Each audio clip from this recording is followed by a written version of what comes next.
Hi, I'm Jannis and I present our spotlight paper on quantum doubly stochastic transformers, a hybrid transformer with quantum-induced doubly stochastic attention.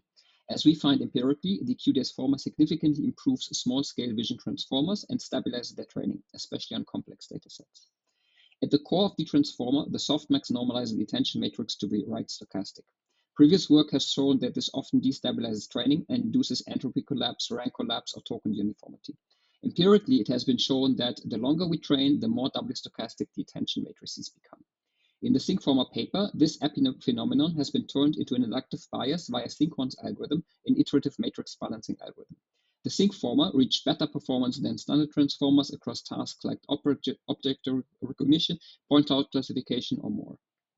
Our paper now proposes another, more natural type of doubly stochastic transformer that is obtained by linking attention to quantum computing. Sinkhorn's algorithm has some key disadvantages when including it in the forward pass of a neural network. It only yields approximately doubly stochastic matrices, it doesn't contain any learnable parameters, and is iterative in nature and thus slow, and it also hampers gradient flow. However, converting a non-normalized attention matrix into a meaningful doubly stochastic one is generally challenging. In our recent paper from ICML last year, we have shown that DSMs can be naturally obtained with quantum circuits, as the Hadamard product of any unitary matrix with its complex conjugate is a DSM. Until today, there's no known classical analog that can produce DSMs parametrically in one shot like a quant.t. Moreover, the proposed quantum circuit needs only logarithmically many qubits to emit a DSM of size n. We have hypothesized that if a non-parametric method like Sinkhorn's algorithm already improves transformers, a parametric method would improve even more. So we obtain our quantum doubly stochastic transformer by taking a standard transformer and replacing the softmax in the attention layer with a variational quantum circuit quant.t. We then study different flavors of doubly stochastic transformers, including also direct, the non-differentiable projection, and the classic QR decomposition. Because predicting large matrices with our circuit requires immense shot counts, we focus in this work on small-scale transformers. Moreover, we focus on v.r.t's because they are more prone to unstable training than, for example, language models. And unlike in NLP, the attention matrices are constant in size.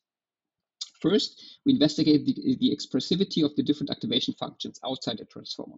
We performed a brute force analysis over the discretized grid of a 4x4 unit hypercube, converted all those 43 million matrices to DSMs, and measured the number of uniques.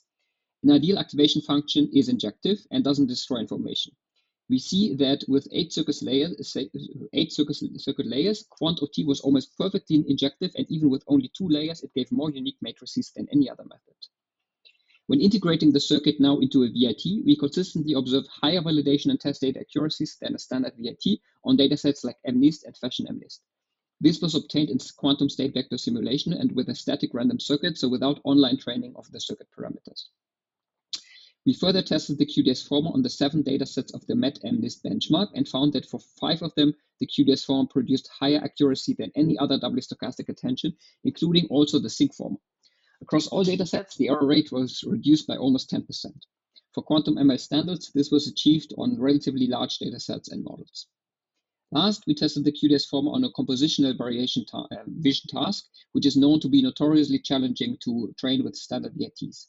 Previous work has shown that these sudden rise in accuracy, which has been called eureka moment, occasionally happening after hundreds of epochs of trainings. Now, we speculated that doubly stochastic attention might en passant antedate this eureka moment because it increases the attention entropy without making it uniform. The results confirmed our hypothesis, and in particular, the QDSFormer heavily stabilizes training and accelerates convergence. After 100 epochs, the QDSFormer obtained almost 90% accuracy, whereas other methods did not exceed 66%. Last, to test the potential of a hybrid quantum GPU training, we translated our experiments from simulation to real quantum hardware. We obtained the exact attention matrix through state vector simulation and compared it to the noisy attention matrix obtained from a 14-circuit quantum circuit from 3 publicly available quantum computers. As the first plot shows, the Frobenius distance from the exact DSM was pretty high in all cases. However, since the circuit runs inside a v.r.t, we believe that it is okay to compromise numerical exactness. Instead, it's more important to preserve the ordering, so the peak attention values, to not destroy signal. As the third plot shows, we did observe high order preservation with rank correlations above 0.9, even for moderate shot counts, which underpins the potential for hybrid training. So that's all. Thanks for your attention. We look forward to seeing you at our Spotlight poster at NeurIPS in San Diego or at NeurIPS in Copenhagen.